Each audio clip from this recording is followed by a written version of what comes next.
नमो आञ्जनेयं नमो दिव्यकायं नमो वायुपुत्रं नमो सूर्यमित्रम् नमो निखिलरक्षाकरं रुद्ररूपं नमो मारुतिं रामदूतं नमामि नमो वानरेशं नमो दिव्यभासं नमो वज्रदेहं नमो ब्रह्मतेजम्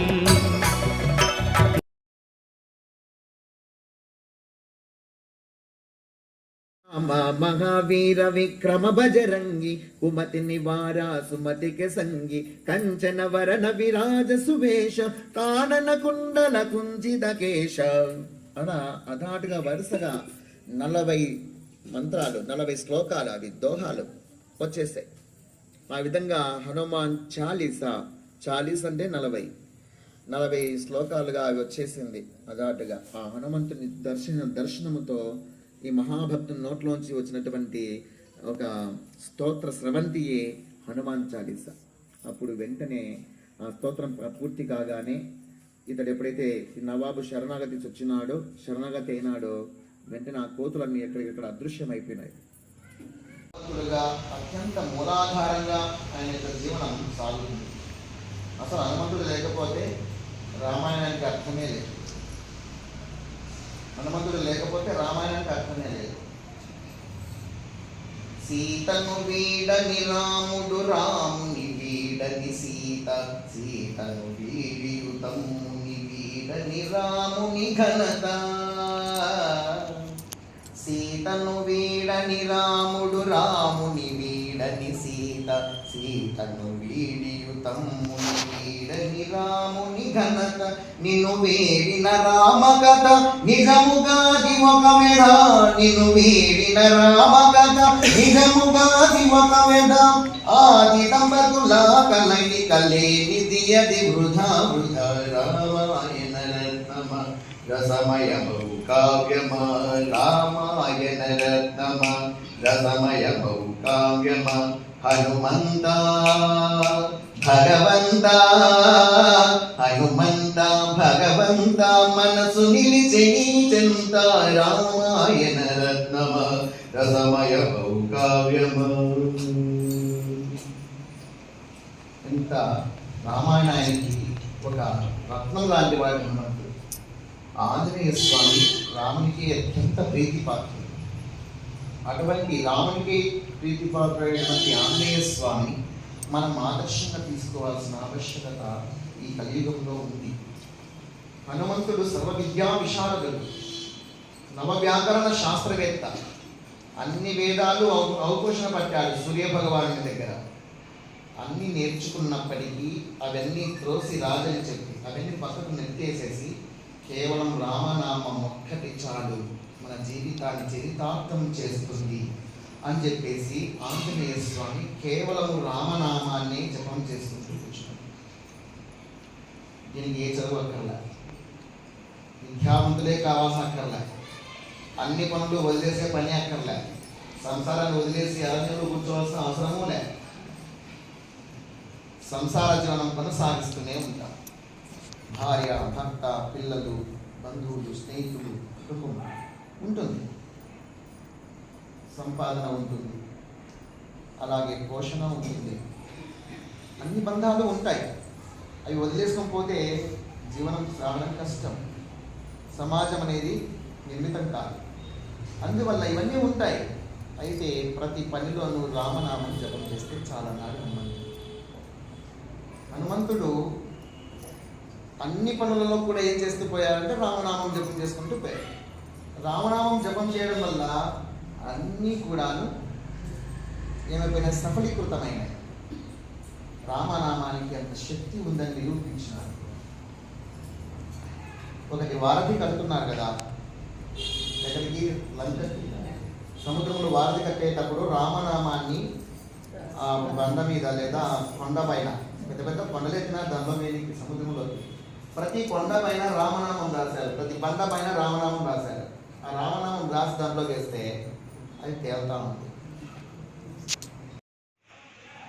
శ్రీరామ రామ రామేతి శ్రీరామ రామ రామేతి रमे रामे मनोरमे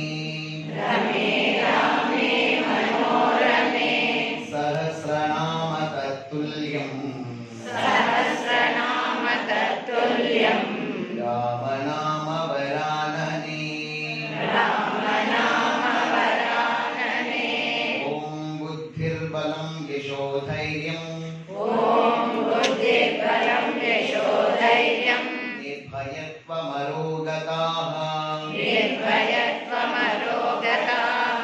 अजाढ्यं वाक्पटुत्वं च हनुमत्स्मरणात् भवेत्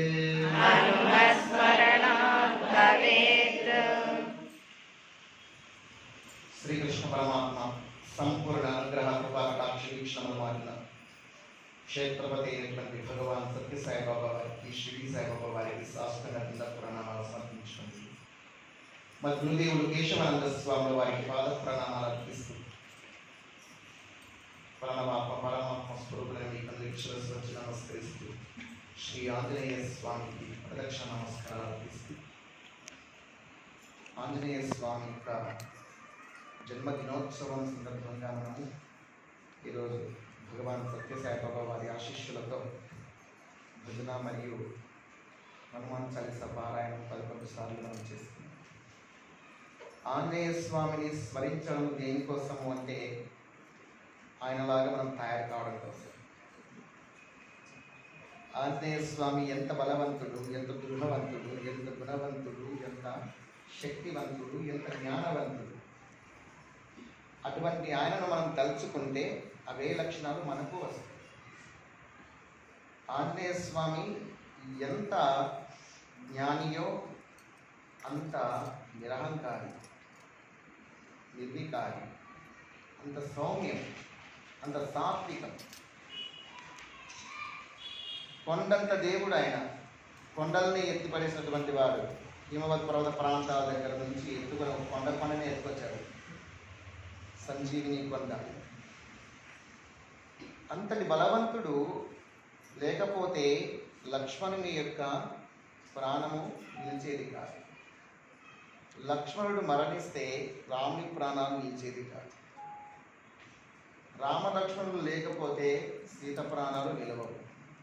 వీళ్ళు ముగ్గురు లేకపోతే భరత శత్రుఘ్నులు కూడా నిలవవు. వీళ్ళందరూ ఒక ప్రాణం మీద బతుకున్నటువంటి వారు. ఈ విధంగా హనుమంతుడు చేసిన ఉపకారము అనంతమైనటువంటిది. సీతామాత యొక్క జాడ తెలియకుండా ఉంటే నేటితో నా ప్రాణములు నిలిచిపోయేవి, ఆగిపోయేవి. దానితో మా తమ్ముళ్ళు లక్ష్మణుడు, భరతుడు, శత్రుఘ్నుడు కూడా మరణించేవారు హనుమ. ఈ విధంగా మా వంశాన్ని, రఘువంశాన్ని నిలిపినటువంటి వారు ఉంది. నాకు ఎవరైనా 1 రూపాయి అంత సేవ చేస్తే నేను 100 రూపాయలంత వాళ్ళకి ఇవ్వాల్సి ఉంటుంది. అలా ఇస్తూ వచ్చాను. ఇకపోతే నీవు నాకు చేసిన ఈ ఉపకారానికి ఏమిచ్చి మనం తీర్చుకోగలను హనుమ? నేను ఏమీ ఇవ్వలేదు, ఇది మాత్రమే ఇవ్వగలను అని చెప్పేసి సీతమ్మ తల్లికి మాత్రమే లభించేటువంటి ఆలింగన సౌఖ్యాన్ని హనుమంతునికి ఇచ్చాడు. సీతామాత జాడ తెలుసుకుని 2వ పర్యాయం రాముడి ప్రాణానికి పెట్టాడు. అక్కడ సీతమ్మ తల్లి దగ్గరికి పోయేటప్పటికి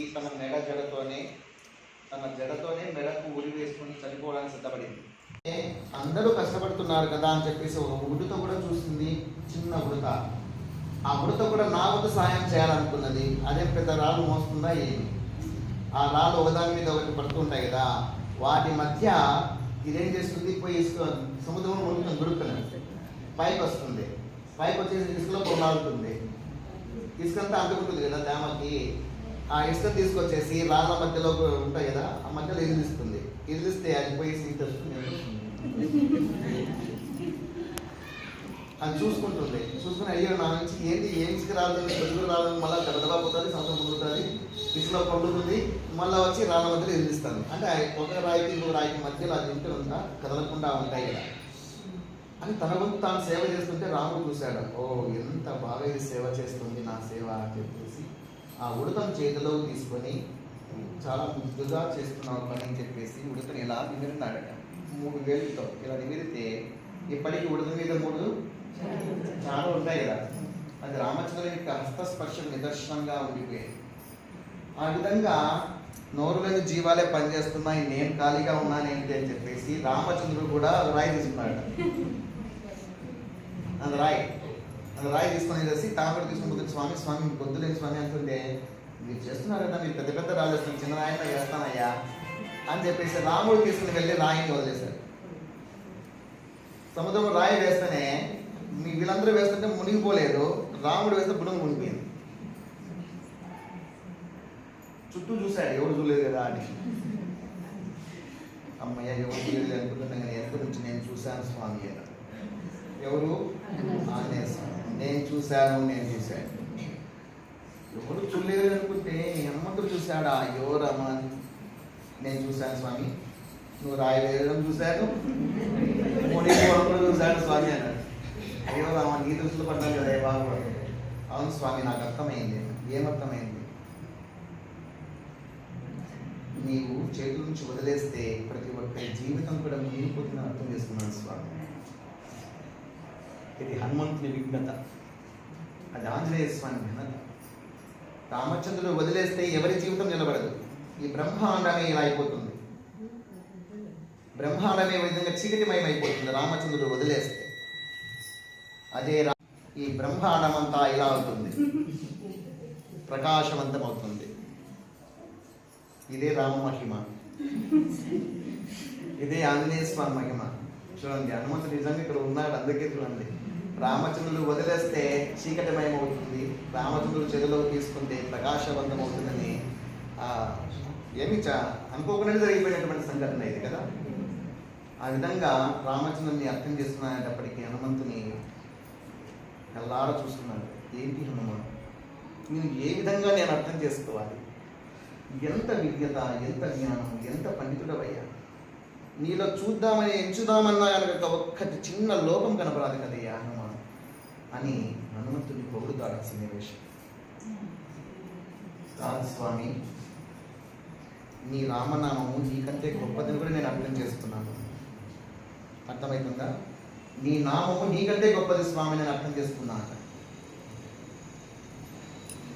నీ నామం రాసి బండ మీద వేస్తే, ఆ బండను వేస్తే అది తేలిపోతా ఉంది. నీ నామ ప్రభావం చేత తేలుతోంది. అందుకే రాముని కంటే రామనామమే గొప్పదని కూడా నేను అర్థం చేసుకుంటున్నాను స్వామి. అందువల్ల రామనామాన్ని నిరంతరము హనుమంతుడు జపం చేస్తున్నాడు. ప్రతి క్షణము, ప్రతి పనిలో మనము కూడా అది అలవాటు చేసుకోవాలి. రామనామమా, శివనామమా, కృష్ణనామమా, సాయినామమా, ఏదో ఒక నామం. అన్ని మంత్రాలు 3 నామాల వానికి 1000 నామాలు ఉన్నాయి. ఏ నామమైనా జపం చేయవచ్చు. అన్ని నామాలు ఒకటే కాబట్టి ఏ నామంతో ఆయన కలిసినా ఆయన ఒప్పుకుంటాడు. మీకు ఇష్టమైంది నోటికి వచ్చేది, సులభంగా పలకబడేది జపం చేయండి. శివుడు ఆయనే, కేశవుడు ఆయనే. కాబట్టి మన నిత్య జీవితంలో మనం రామనామాన్నో, శివనామాన్నో, ఆంజనేయ నామాన్నో ఏదో ఒక మంత్రాన్ని జపం చేయమని ఆయన మనకు ఆదర్శంగా నిలవని చెప్తున్నాడు. కాబట్టి ప్రతి క్షణము అర్ధరాత్రి మెలకువ వచ్చినా మనకు భగవన్ నామం నోటికి రావాలి. అలా నోటికి నామం వచ్చిందంటే ఈ కలియుగంలో మనం తగిస్తామని లెక్క. అర్ధరాత్రి మెలకువ వచ్చినా మన నోటికి ఇష్టదైవ నామం అనేది వస్తుంది అంటే ఖచ్చితంగా ఈ జన్మలో తరిస్తాం మనం అని తెలియచేస్తూ ఈ 4 మాటలు నన్నట పలికించినటువంటి ఆంజనేయ స్వామి చరణారవిందములకు పుష్పాలుగా సమర్పిస్తూ మనకందరికీ త్రికరణ శుద్ధిని, త్రిగుణాతీత స్థితిని, స్థిత ప్రజ్ఞతను, విశాలమైన హృదయాన్ని, ప్రశాంతమైన జీవితాన్ని, లోక కళ్యాణకారక బుద్ధిని, ఆంతరంగిక భక్తులకు ఉండవలసినటువంటి